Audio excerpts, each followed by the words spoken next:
Okay, so let's talk about careers in animation. And obviously, this is a very important thing. You've been doing this course for some time now, and it all needs to lead somewhere. And obviously, what you want to get out of it is to get a job or to find a working life using your skills that is interesting and satisfying. Now, obviously, animation has come along a huge distance in the last 20 or 30 years. When I started out doing it, there were very few companies you can go and work for, and now there are many.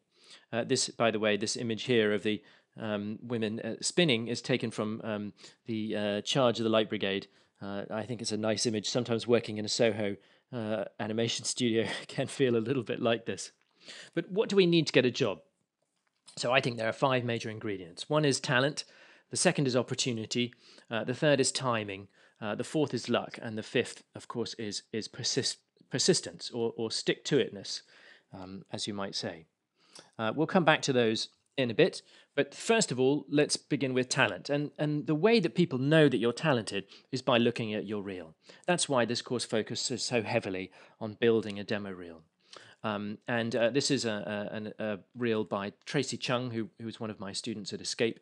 And she did an excellent reel, which landed her a job. And she has a flourishing career now in the animation business. And your reel must be online. It is absolutely vital. There's no use having a reel that sits on your computer.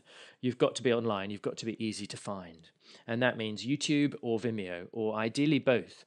And actually, in a perfect world, you should really have your own blog and website. And not even in a perfect world, you must have that because it's very, very important that you have your own artistic, creative space online where you do your own work and you show what you can do. And it's always a work in progress. You will find that your demo reel is constantly being revised, constantly updated. But here's an example of my old animation demo reel, which this is the old version of my website. And here's my latest version, Alex Williams Animation. And what I like about my new one is that I can update the content myself. So it's really more like a blog. And I think actually a blog is fine. And blogging is not that difficult these days. And the great thing about it is its incredible flexibility. And you can also edit the blogs you've already done and really just use it not so much as a blog as in the sense of, today I had cornflakes and I saw this amazing thing and here's some pictures of my family, but a blog in the sense of here's my animation reel, here's some drawings that I did, or here's some artwork, here's some snapshots of some digital artwork, to show that you can cut the mustard in the workplace. That's what it's really all about. Technical skills, you're going to need Maya, which you've been learning on the course. There's other software. Here's a sort of list of other things that you might think about learning. Really, everyone knows Photoshop now. You should have the basics of Photoshop. It's an incredibly powerful tool, and if you don't have it, you should get it. If you can't afford it, download the GIMP. That's GIMP. It's free. And it works very much like Photoshop. It basically does all the same things, but the buttons are in slightly different places. It's also very good to have a mastery of either Final Cut or Premiere, two pieces of editing software. You've been using one or the other of those to do your demo reel, I'm sure. If you're interested in getting into post-production a bit more, After Effects is an incredibly useful piece of software. Final Draft is the piece of software you want if you're interested in writing. For writing scripts, Final Draft is the best software available. And Flash, something that's not taught on this course, but a very powerful tool for doing 2D animation. It's also good to develop your basic artistic skills. I highly recommend going to life drawing classes, and especially gesture drawing, doing very, very quick sketches of the body. It really helps you to create good animation thumbnails. Some kind of color theory is also really useful. These are what we're really talking about here, sort of general art school principles. An art foundation course or something like that will excuse me, will teach you this stuff. But some kind of idea of color theory, also a basic understanding of perspective, incredibly useful in terms of doing storyboards and so on. And also storyboarding is a tremendously useful skill. These are taken from Dumbo by the great Bill Peet. Storyboarding also increasingly relies less on actual drawing skills because much increasingly storyboard artists tend to use software, which is being developed now incredibly rapidly, which allows you to think more in terms of 3D animation and moving objects around than in being a great draftsman. It's much less important now to be a great draftsman than it used to be in terms of storyboarding. So a lot of it's in a way it's been de-skilled, but it makes it more accessible to everyone. Entry-level jobs. Now, in visual effects, tracking and roto are the most common things that you go into. This course will not prepare you for those. That's the sort of thing you might learn at a place like, say, Escape Studios. We're really preparing you to go in as a junior animator. Now, that means you've got to be good.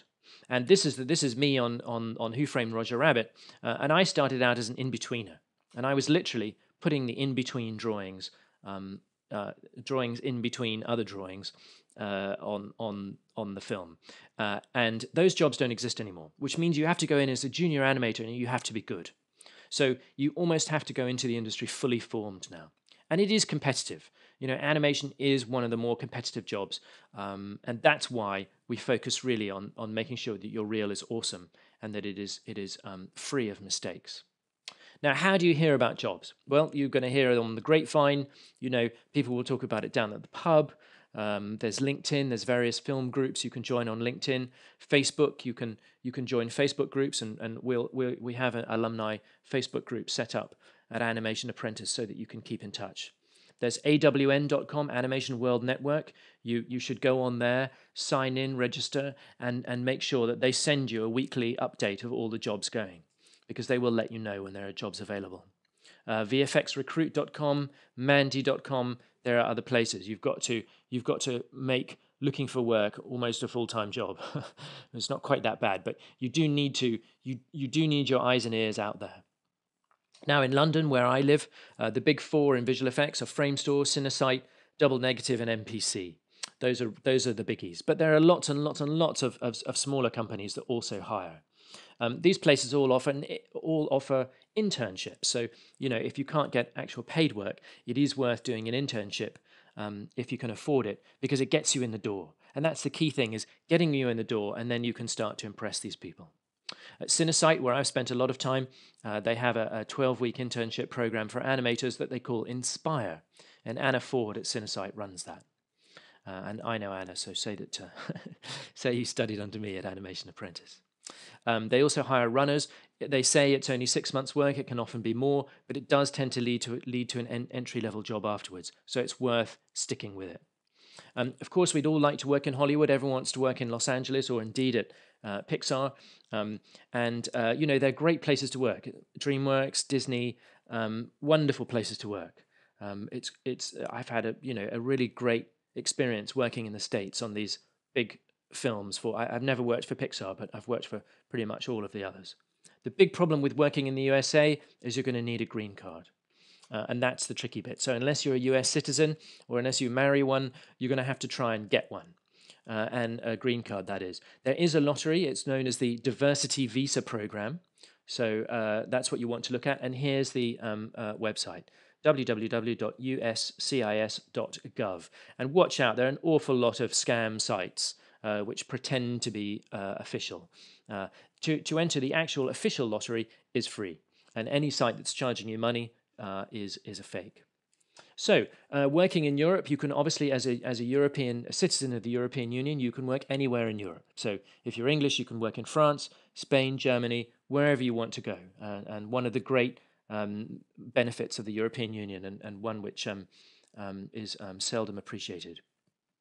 Asia, more difficult to find work out there. Wages tend to be a lot lower. But the big exception is Singapore.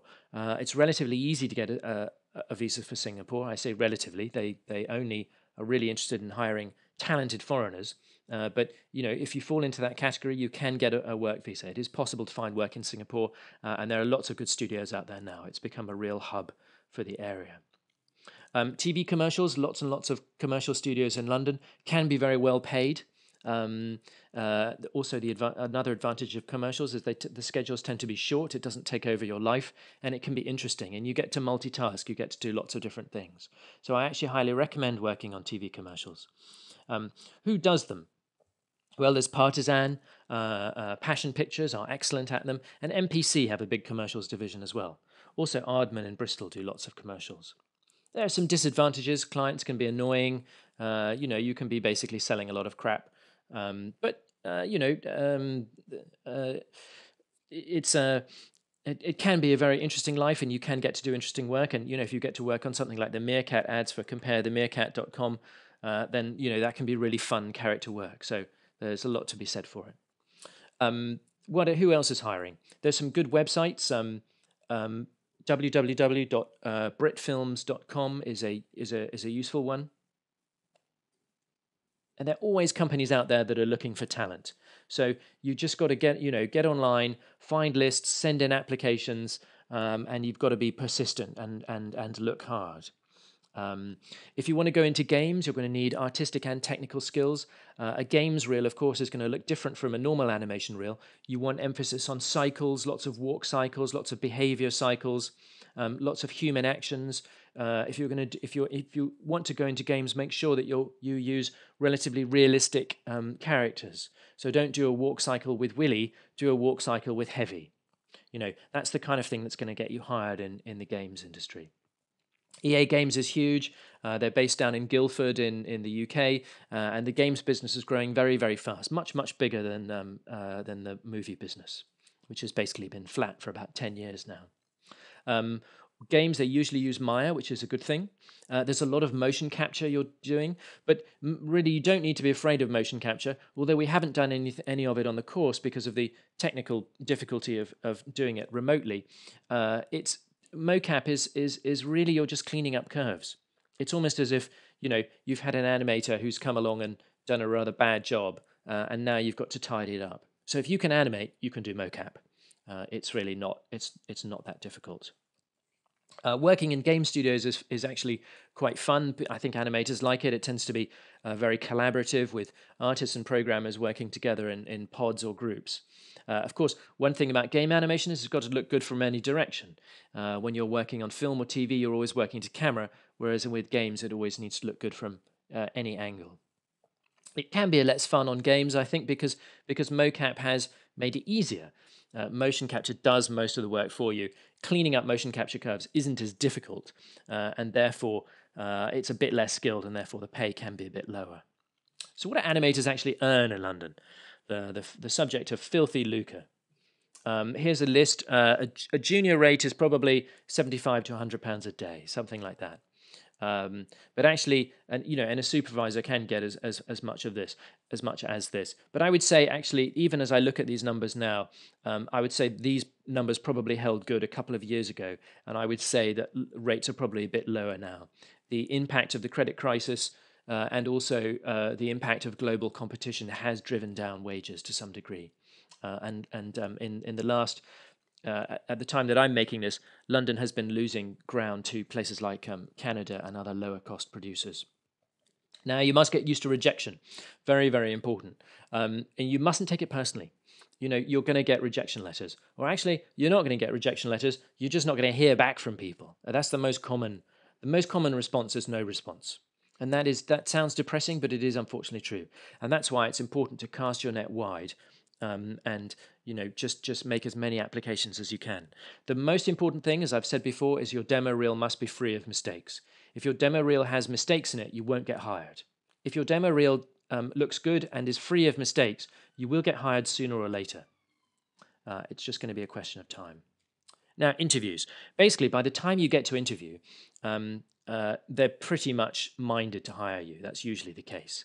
So really, you've just got to make sure that you go in, you don't have horns and a tail, and you don't say anything silly in the job interview.